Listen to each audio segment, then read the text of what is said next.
फसल उत्पादन प्रबंधन में हम लोग क्या करेंगे देखो। सबसे पहले अगर कोई चीज का फसल हमको बनाना है तो क्या क्या करना पड़ेगा। आप लोग चले जाइए कहाँ पे, जहाँ पे धान लगा रहे थे, क्या क्या करना पड़ा था। एक मिनट, फसल उत्पादन प्रबंधन, यही है ना। और फसल उत्पादन प्रबंधन क्या होता है, तो सबसे पहले क्या करना पड़ता है, हल चलाना पड़ता है। उसके बाद क्या करना पड़ता है, देखो कहानी बोल रहे उसको क्या बोलेंगे बताओ। नहीं, लेबलिंग करना, फॉलोइंग करना, क्या करना, कीचड़ जैसा बनेगा। हाँ उसको मड बनाना, यानी कीचड़ जैसा बनाना, कीचड़ तरह बनाना। उसके बाद कीचड़ की तरह बनाना। हाँ, और उसके बाद क्या करते हैं, धान लगाना। धान लगाना। उसके बाद हम लोग क्या करते हैं, उसको क्या बोलते हैं, जो रोपते हैं उसको क्या बोलते हैं, कुछ अलग भाषा में, बुनाई, सॉरी हाँ बुनाई। बुनाई जो होता है शुरू में जो बीज बुनते हैं उसको बोलते हैं, उसको क्या बोलते हैं,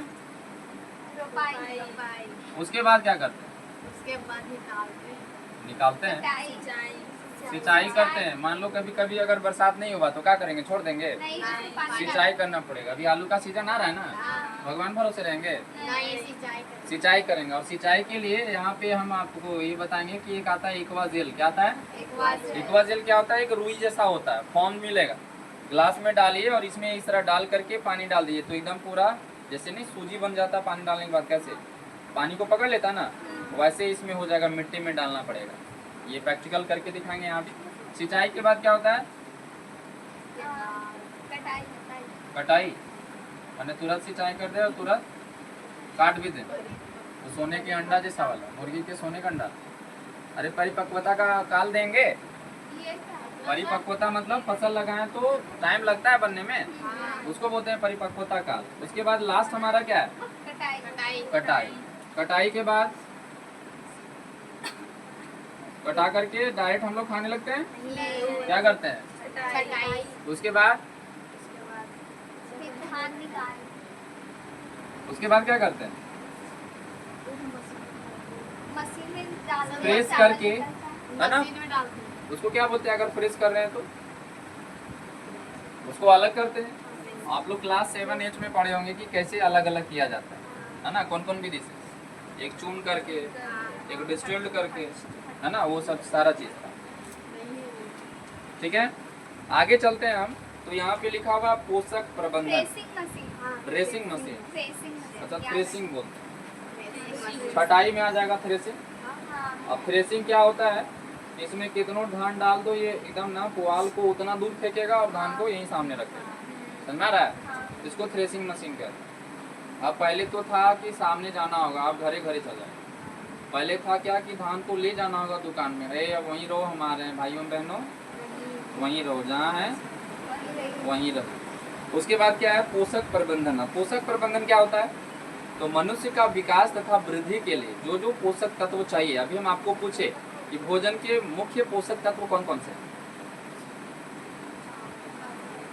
कार्बोहाइड्रेट, भोजन के मुख्य पोषक तत्व कौन कौन से हैं, कार्बोहाइड्रेट, विटामिन, फैट्स, खनिज लवण और वसा। हाँ पहले बोलते हैं हम लोग कार्बोहाइड्रेट, विटामिन, प्रोटीन, खनिज लवण तथा वसा। ये इतना सारा चीज मिल रहा तब हम लोग बोलते हैं पोषक। क्या बोलते हैं, अगर कोई कमजोर है ना, जैसे हम आप लोग को दिखाए होंगे कि कौन कौन सा बच्चा कितना जो है ना ये रिब्स वगैरह दिख रहा था, पसली वगैरह थे, तो वो किसके कारण होता है, पोषक तत्वों की कमी के कारण। एनीमिया नाम का एक बीमारी होता है, वो किसके कारण होता है, खून की कमी के कारण। अगर खून का कमी हो गया तो एनीमिया बीमारी हो जाएगा, समझ में आ रहा है। उसके बाद और भी बहुत सारा बीमारी होता है, जैसे ये वर्णांधता। वर्णांधता मतलब होता है कलर ब्लाइंडनेस। कलर ब्लाइंडनेस मतलब ब्लू और ग्रीन को वो क्लासिफाई नहीं कर पाएगा, कौन ब्लू है कौन ग्रीन है, मारा। कलर ब्लाइंडनेस भी होता है एक बीमारी, वो किसके कारण, तो विटामिन ए के कारण। किसके कारण रे, जिसे हम लोग क्या बोलते हैं, रतौंधी। क्या बोलते हैं रे, कभी कभी हम लोग ना किसी को बोलते या सुनते हुए पाएंगे कि दिनौंधी हो गया है। दिनौंधी नहीं समझते हैं, सुने हैं ना? रतौंधी से भी दिन होता है। मतलब दिन में नहीं दिख रहा है। रतौंधी मतलब उसी को बोलते हैं, हम लोग अपना भाषा में बोलते हैं, ठीक है। अब है हमारे पास पोषक तत्व में हवा। हवा में क्या क्या पाया जाता है? Nitrogen, oxygen, carbon, oxygen, nitrogen, है ना। सबसे ज्यादा क्या पाया जाता है? ऑक्सीजन नहीं उसका नाइट्रोजन होता है। इसको मिटा देना। हाँ यहाँ से ज्यादा एग्जाम में नहीं आता है। सबसे ज्यादा क्या पाया जाता है हमारे वायुमंडल में? नाइट्रोजन।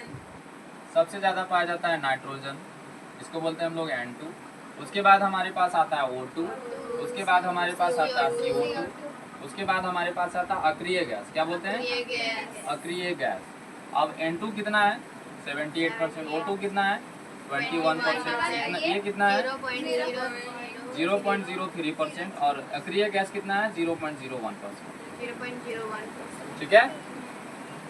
तो ये हमारे पास इतना है वायुमंडल में। अब आप क्वेश्चन यहाँ पे आप लिख सकते हैं, याद रखिएगा कि क्या होगा कि अगर CO2 की मात्रा 21% यानी CO2 की मात्रा बढ़ जाए और O2 की मात्रा घट जाए तो क्या होगा? सांस लेने में प्रॉब्लम होगा। उसके बाद यहाँ पे दिया गया है क्या कि पानी में क्या क्या पाया जाता है? पानी क्या चीज से बना हुआ बताओ? H2O यानी कि हाइड्रोजन और ऑक्सीजन। मछली भी इस तरीका से लेते हैं, कैसे बताए थे ना, वही चीज है। और उसके बाद मृदा। मृदा में क्या क्या पाया जाता है? तो मृदा में नाइट्रोजन, पोटासियम, कैल्शियम, हर एक तरह का खनिज लवण पाया जाता है। समझ में आ गया? उसके बाद लास्ट हमारा है खाद। क्या है खाद? क्या होता है? एक होता है कंपोस्ट और एक होता है, कंपोस्ट समझते हैं? एक होता है वर्मी कंपोस्ट। हाँ जानते हैं। क्या होता है? बनता है। जैसे मान लो कि कुछ कुछ ऐसा होता है जो डिग्रेडेबल होता है। डिग्रेडेबल समझते हैं? वो जैसे आलू का छिलका है, उसको आप बाहर फेंक दो तो आलू का छिलका मिलेगा 2 दिन के बाद? नहीं, वो वर्मी कंपोस्ट में बदल जाएगा, यानी मिट्टी में मिल जाएगा वो। और एक है प्लास्टिक, वो नहीं है ना, तुरतरे खाएं और प्लास्टिक फेंक दिए तो वो प्लास्टिक वैसे ही मिलेगा। तो वो जो है कंपोस्ट नहीं होगा। क्या होगा? कंपोस्ट यानी कि कंपोजिट नहीं होगा, या डिवाइड होकर के टूट टूट करके नहीं जाएगा। उसको हम लोग बोलते हैं, एक होता है डिग्रेडेबल, एक होता है नॉन डिग्रेडेबल। तो जो प्लास्टिक है वो नॉन डिग्रेडेबल होगा और जो सब्जी का या फल का छिलका होगा वो डिग्रेडेबल होगा। समझ में आ गया? तो ये क्या क्या है? तो ये भी खाद के निर्माण में आता है। जैसे मान लो जहाँ पे हम लोग गोबर का खाद रख रहे हैं, वहाँ पे आलू का छिलका, जितना भी सब्जी वगैरह का छिलका सब आप फेंक दो वहाँ पे। केचुआ डाल दो, है ना। आपको बता दें कि केचुआ उत्पादन से आदमी बहुत यहाँ पे इनकम भी कर पाता है। आपको पता है केचुआ उत्पादन भी होता है। और केचुआ उत्पादन को हम लोग क्या बोलते हैं? बार बार बोलो। वर्मी कल्चर बोलते हैं। क्या कहते हैं? Vermi culture. ये सारा कल्चर बताएंगे और कौन कौन सा कल्चर है। अच्छा आप ये बताइए हमको कि हरा सब्जी खाद वगैरह है वो सबको हम डिग्रेडेबल किया, कंपोस्ट बनाएं, लेकिन जो डिग्रेडेबल नहीं हो रहा उसके लिए क्या करें? तो आपको बता दें सरकार इसके लिए 2 नियम बनाया है कि जो भींगा हुआ है, वेट वाला है, वो कचरा को अलग रखिए डस्टबिन में। 2 डस्टबिन देता है ना, इसलिए वेट वाला अलग और ड्राई वाला अलग। सूखा वाला जो रहेगा अलग डिग्रेडेबल होगा, और वेट वाला जो होगा यानी भींगा हुआ जो रहेगा वो इधर रहेगा। इधर आओ जी। अब आते हैं हम लोग उर्वरक, जिसको हम लोग बोलते हैं केमिकल। क्या बोलते हैं? या यूरिया, DAP बोल सकते हैं, या फिर बोल सकते हैं रासायनिक खाद। ठीक है। इसका उर्वरक का एक सिद्धांत है कि एक तरह से ये टॉक्सिक ही है, जहर ही है।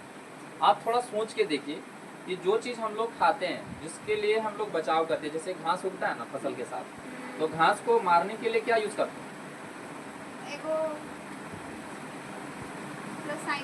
एक रासायनिक होता है, और वो रसायन कुछ और नहीं होता, जहर नहीं होता। आपको बता दें कि जब हम घास में डालें तो उसका जड़ हमारी फसल में भी तो है, तो वो बड़ा हुआ ना, बड़ा होकर के हम लोग क्या कर रहे हैं? तो धीरे धीरे थोड़ा थोड़ा जहर खाएं। अब जहर थोड़ा थोड़ा खाने के बाद क्या हो जाएगा? शरीर पूरा टॉक्सिक हो जाएगा। इसीलिए कभी कभी माइंड एकदम तनाव में आ जाएगा, थोड़ा सा कुछ बोले हट यहाँ से। अभी का टाइम में कोई बर्दाश्त करता है कोई चीज़? पहले में सहन शक्ति ज़्यादा था, अब कोई कुछ बोल दे लोग बताओ। समझ में आ गया? तो ये कहीं ना कहीं तनाव है। क्या है ये? BP तो कहना नहीं, एकदम BP का बाप बन गया ये, आप बोल रहे? हाँ वही बन गया, यानी बीपी नहीं, एकदम महा बीपी बन गया किसी का भी। छोटा छोटा बच्चा को भी देख दो, है ना। हम गए घर में तो देखो ये कालू क्या बोलने लगा। पहले तो वो थोथा बोलता है, बोलता नहीं बढ़िया से, तो बोला कि बोत लाया, क्या बोल रहा है। अब हम सोच रहे हैं क्या बोल रहा है, तो उसकी मम्मी बगल में सुन रही थी ये बोत का होता है। तो बोले कालू बढ़िया से बोलो क्या बोल रहा है। ताता बोत लाया। हम बोले वो मतलब, फिर लास्ट में पूछे मतलब क्या, तो बोला नहीं हमको हजारीबाग वाला सुनना है। बोले अच्छा बॉक्स बोल रहा है, क्या सुन रहा है। ये बोल रहा है बोत लाया या नहीं लाया। बड़ी नटखट होता है कोई भी छोटा बच्चा, है ना। तो वो क्या है हमारे पास, तो एक तरह से उसको छोटा बच्चा में जो सिखाया जाएगा, है ना, तो उसके लिए था। अब क्या है हमारे पास, विटामिन, प्रोटीन्स, कार्बोहाइड्रेट, मिनरल्स, जो भी चीज़ अगर सही समय पर सही उम्र पे नहीं मिलेगा तो क्या होगा, हमारा कमजोर होगा शरीर। और अभी बता दें कि अभी के बच्चे में टैलेंट ये की वजह से कमी हो रहा है, जितना पोषक तत्व होना चाहिए उतना नहीं कर रहे हैं। और पोषक तत्व लेने के लिए ज़्यादा कुछ बड़ा बड़ा चीज़ नहीं खाना है। कोशिश करो कि रोज़ छोटा छोटा कुछ भी एक फल सब्जी खाएं, कच्चा वाला, ऐसा नहीं कि खाली पका वाला।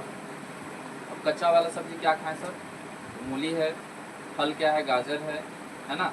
हम लोग को शरीर के लिए सबसे पहले कच्चा चीज़ ही चाहिए, खीरा है, और तरह का फल आप जो भी अच्छा लगे। जैसे मान लो पपीता ही कभी कभी किसी का घर में रहता बहुत ज़्यादा, वही खा लो आप। अमरूद है, हाँ सब फल गिनाओ, तो वो जो जो आपको मिले वो खा लेना, ठीक है। सबसे पहले ना ज़्यादातर हम लोग कच्चा चीज़ को ही खाएं तो अच्छा रहेगा हमारे शरीर के, ठीक है। उसके बाद आ जाते हैं हम लोग पशु वाला में। तो फसल का पैटर्न कैसा होता है वो बताइए पहले। फसल का पैटर्न जो होता है हम लोग आगे के चल कर पढ़ेंगे, आज कुछ ज़्यादा हो जा रहा है क्या, नहीं। इसको हम लोग बोलते हैं अंतरा फसलीकरण, क्या कहते हैं रे। अब ये अंतरा फसलीकरण क्या होता है कि एक ही जमीन में, जैसे मान लो कि ये बहुत सारा जमीन क्या है, उसी को हम लोग अलग अलग बांट दिए, है ना। ये बहुत सारा जमीन है, उसी को हम लोग बांट दिए, ये बड़ा भाई का, ये छोटा भाई का, ये मंझला भाई का, बंटवारा हो गया। अब क्या करेंगे कि कोई एक भाई बोलेगा ये छोटा छोटा जमीन है, तो क्या करते हैं हम लोग, कोई भी एक ही करते हैं। इतना ज़्यादा हम लोग क्यों करें, हाँ, तो उससे क्या होगा, हम लोग को करना ही नहीं आता है, उसको हम लोग साझा बोलते हैं, वो दे देते करो और हमको दो, समझ गया। तो यहाँ पे देखो क्या हम लोग करें, सबसे पहले क्या लिख दिए बना दिए, ये लगा दिए। फिर मन किया मंझला को लगाओ रे, बड़ी चटनी खाने का मन करता है, लगा दिए। उसके बाद और क्या लगा दिए, तो कुछ भी एक अनाज लगा दिए। बता तुम लोग क्या लगा दिए, सर मटर लगा दीजिए, बड़ी चोरी करने का मन करता है, हाँ, है ना। तो ये अलग अलग लगा दिए, तो इसी को हम लोग बोलते हैं अंतरा फसल। एक ही जमीन में एक ही जगह पे अलग अलग फसल को लगाने की प्रक्रिया को क्या बोलेंगे, अंतरा फसल। समझ में आ गया। हम लोग का जो अगर कोई पूछेगा कि हम लोग का कृषि किस पैटर्न में होता है, तो आप लोग बोलिएगा सीढ़ीदार अंतरा फसल। कैसा रे,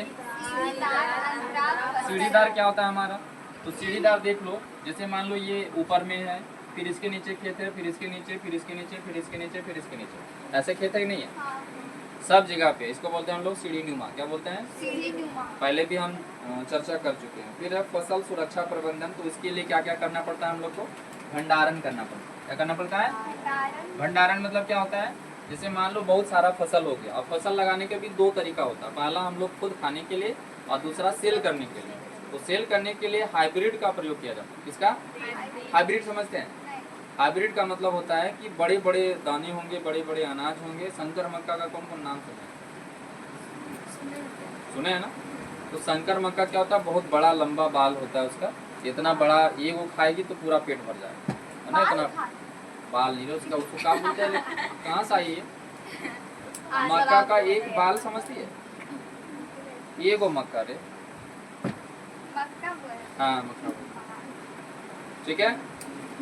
एक भुट्टा अगर हम लोग खा ले, भुट्टा किसको बोलते हैं, उसी को बोलते हैं। हाँ, अब बाल नहीं बोलेंगे, क्या बोलेंगे, भुट्टा। तो वो अगर खा लेंगे तो खाने में उतना टेस्टी नहीं लगेगा, लेकिन हाँ पेट भर जाएगा। इसको कहते हैं हम लोग हाइब्रिड। क्या बोलते हैं, हाइब्रिड का मतलब होता है कि बहुत ज़्यादा बिजनेस करने के लिए फसल को तैयार किया जाता है, उसको सेल किया जाता है। उसका उद्देश्य ही होता है क्या? सेल करना। और अधिकतर किसान हाइब्रिड ही लगाता है। क्या लगाता है? हाइब्रिड। अब देख लो यहाँ पे, समझ लो कि पशुपालन में भी यहाँ पे चारे का उपयोग किया जाता है। फसल का जो चारा होता है, जैसे मान लो कि धान हो गया, उसका बीज ले लिए, अब नीचे वाला पुआल क्या करेंगे? बेच देंगे। और उधर से गौ देख रही है इसको, उसको दे कैसे? आगे खाने की या फिर उसको अब आजकल का इतना स्टैंडर्ड है ना, ये काटो पहले इतना नहीं था स्टैंडर्ड। हम बता दें, क्लास 10 में जब हम लोग पढ़ भी रहे थे तो वो सब हम लोग काम कर रहे थे साथ साथ। आप लोग बोलते हैं ना लेट हो जाता है सर, ये हो जाता है। सुबह का मेरा स्पीड इसमें था जैसे अभी है। सुबह उठे, 4-5 काला सफ़ेद गाय थी हमारे घर में, है ना। अब वो लोग को क्या था, हमको ही काम मिला था। बता दें क्यों मिला था? घर का सबसे छोटा, ये काम कर रहे मारा। उसके बाद जो भी मिला खाने को खाए, उसके बाद चल गए सर के पास पढ़ने। तो वो टाइमिंग अलग था, अब नहीं आएगा। और रगड़ के करते थे। वहाँ भी बोलते थे वहाँ पे कि ये अगर नहीं रहेगा घर में तो सब भाग जाएगा। कौन लोग? तो जानवर लोग। जितना जानवर को जितना ज़्यादातर आप सेवा कीजिएगा, आप ही के पास आएगा वो। देख लीजिएगा, जैसे मान लो कोई अभी डॉगी है, वो बैठ जाएगा आकर, है ना। तो गाय वगैरह भी अभी भी देखेगी, वो है आदमिया है, छोटा बड़ा हो गया, बस ऐसे मुँह देख रहेगा, आपको पहचान तुरंत पहचान लेंगे, आगे सामने बैठ जाएगी। तो समझ में आ रहा है? तो ऐसा होता है। तो चारे के लिए आपको उपयोग करना पड़ता है, जिसको हम लोग बोलते हैं पशु कृषि। क्या बोलते हैं? पशु कृषि। अलग अलग जो हम लोग लगाए ना, अलग अलग जो हम लोग लगाए हैं, वो कृषि किसके लिए है? तो जो नीचे बच गया, ऊपर धान काट दे ना, अब नीचे जो बच गया खड़ा, उसको क्या करेंगे? पशु कृषि के लिए करेंगे। बात समझ में आ गया? उसके बाद अलग अलग तरह का गाय पाया जाता है। जैसे कौन सा गाय? साहिवाल गाय का नाम सुने? किताब में पढ़िएगा, लिखा हुआ। उसके बाद रेड सिंधी, हाँ लाल लाल रहता है ना, ये सब गाय। उसके बाद जर्सी, हाँ सुने हैं सर, इसमें कम से कम 1 बाल्टा दूध देवे करेगी, इसको इसलिए सुने हैं, बाकी लोग नहीं देती, नहीं सुने। हाँ, एक बकरी का भी नाम है जिसका नाम है अंगोरा। क्या नाम है रे? वो भी बात ज़्यादा दूध देगी। आपको बता दें, एक हिमाचल प्रदेश में छोटा छोटा गाय मिलेगी, लगभग उसका हाइट जो है बकरी जैसा, लेकिन दूध देगी वो 1 गिलास और बढ़िया देगी। आप उसको बेड में लेकर के सुला सकते, इतना छोटा। हाँ, हिमाचल प्रदेश में छोटी छोटी गाय। नहीं हाइट बढ़ता, वो उतनी हाइट रहता है। कभी आप देखो तो मोदी जी भी उसको पकड़ के रखे थे एक बार, आप देख लो, हम डाल देंगे ग्रुप में। उसके बाद है मुर्गी पालन। देखो मुर्गी का नाम क्या लिखा हुआ है रे? कुक्कुट। क्या नाम लिखा हुआ है? हाँ, मुर्गी को ऐसे ना बोलता आवाज से कुकुड़, इसलिए इसका एक जाति का नाम क्या है? कुक्कुट। मुर्गी पालन, है ना। अब ये कुक्कुट क्या है? तो छोटे कद का होता है। माता पिता द्वारा चूजों का व्यावसायिक उत्पादन करने के लिए होता है। व्यावसायिक मतलब वही बिजनेस, व्यवसायिक मतलब बिजनेस। उसके बाद क्या? मुर्गी अनुकूलित क्षमता और उच्च तापमान सहने की क्षमता रखता है। कभी कभी आप सुनते होंगे कि ये जो है क्या हो गया, बहुत ज़्यादा टाइम हो गया क्या?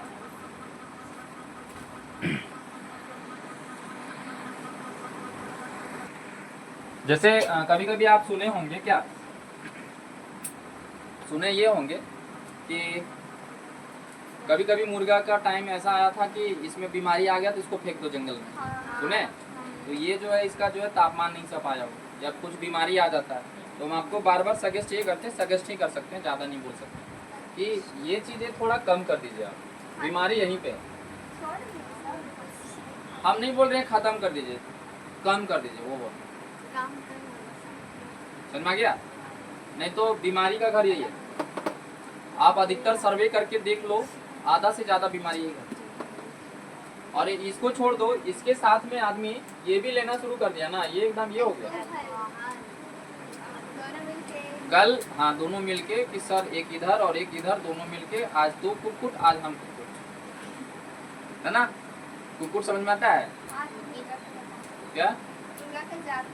मुर्गा का जाति, चिकन लेग पीस उसको बोलते हैं ना। उसके बाद अंडे देने वाली तथा कृषि उत्पादन, एग्रीकल्चरल बाय प्रोडक्ट्स। ये अंडे देने के लिए एक मुर्गी को लाया जाता है जिसका नाम एग्रीकल्चर के लिए लाया जाता है, ठीक है, जिसका अंडे को सेल किया जाता है, ठीक है। अंडे तथा ब्रेलर का उत्पादन, ब्रॉलर बोलते हैं। क्या बोलते हैं? ये विटामिन के और ए का सबसे अधिक स्रोत होता है, विटामिन के और विटामिन ए, ठीक है। उसके बाद है मत्स्य उत्पादन, जिसको बोलते हैं हम लोग मछली पालन। आप लोग आंध्र प्रदेश का नाम सुने? उसका राजधानी कहाँ होता है? आंध्र प्रदेश का राजधानी अमरावती। पहले कहाँ था? ये देखिए हैदराबाद। Very good. कौन बोला जी? हैदराबाद, ठीक है। हैदराबाद जो है तेलंगाना बना 2 जून 2014 में, तो हैदराबाद उसका कर दिया गया और आंध्र प्रदेश का अमरावती हो गया। मछली पालन कैसे करता हूँ जानते हैं? कोई तो आदमी सोचा होगा जरूर। क्या सोचा होगा कि चलो सबसे पहले ऊपर में हम लोग बना देते हैं क्या, एक जाली, और उस जाली में ऊपर में कुक्कुट बना देते हैं। क्या बना देते हैं? कुक्कुट नहीं समझ में आता? मुर्गी पालन, मुर्गा पालन। और इसको ये फ्रेम कहाँ बना गया है? तो बीचों बीच तालाब में। कहाँ रे? अच्छा, मछली को लालच दे रही, ठीक है, लालच नहीं दे रही है रे, ध्यान से सुनो। मतलब मछली को क्या लालच देंगे? मुर्गा के पास आ जाएगा वो। ध्यान से सुन लो। ऊपर जो है यहाँ पे मुर्गा पालन किया जा रहा है। क्या किया जा रहा है? मुर्गा पालन, यानी बहुत सारा कुक्कुट यहाँ पे कुकड़ू कर रही है और दाना मिल रहा है खाने को। अब इसका जो पंख टूटेगा, इसका जो मतलब क्या बोलते हैं उसको, है ना, जितना भी गंदगी होगा सब तालाब में जाएगा। और उसको कौन खाएगा? ये देखो मछली रानी बहुत से आने ना, ये कैसे बन गया मछली? ऐसे ही बनता है ना? बन गया। हाँ, अब ये जो मछली रानी खूब खा रही है, समझा गया? ऊपर जो है मुर्गा का उत्पादन किया गया, ऊपर तो खूब सेल किया, नीचे टेंशन ही नहीं लेना कि क्या खाना खिलाना है इन लोग को। मछली कभी कभी मिट्टी भी खाती है ना, और जितना जो है इसका पंख गिर रहा है, इसका जो डर्टी गिर रहा है, वो सब ही खा रहा है। और वो मछली तो ऐसा बहुत खराब है। आपको बता दें कि मछली एक ऐसा प्रजाति होता है कि अगर लाश भी गिर गया ना, आई एम सॉरी टू से, उसको भी खा ले। कौन? नोच नोच के खा लेते। क्या रे? मछली खाने से सुन खाओ तो फिर। कौन बोल रहा है? मछली का नाम लेने से कोई बोला होगा कि हाँ ये अच्छा चीज है, पकड़ के छोड़ देता है। कितना एकदम ईमानदारी वाला बात बोला। और बाद में वही मछली को समझ में आता है कौन पकड़ा है। छोटा बच्चा पकड़ा नहीं छोड़ेगा, है ना? चलो ठीक। उसके बाद देखो नीचे तो पीनस मोन्डोन है, इसी को नाम है झींगा। क्या नाम है रे? यही है, क्रैब जैसा, केकड़ा जैसा। क्रैब कौन कौन देखी है? केकड़ा, वो भी एक तरह से झींगा में ही आएगा। हाँ झींगला बोलेंगे तुम लोग, झींगला बोलते हैं, हम लोग झींगा बोलते हैं। सब्जी होता है तो मछली नहीं होता। अच्छा झींगला, ठीक हो। उसके बाद देखो मछली का वेराइटी दिया गया है यहाँ।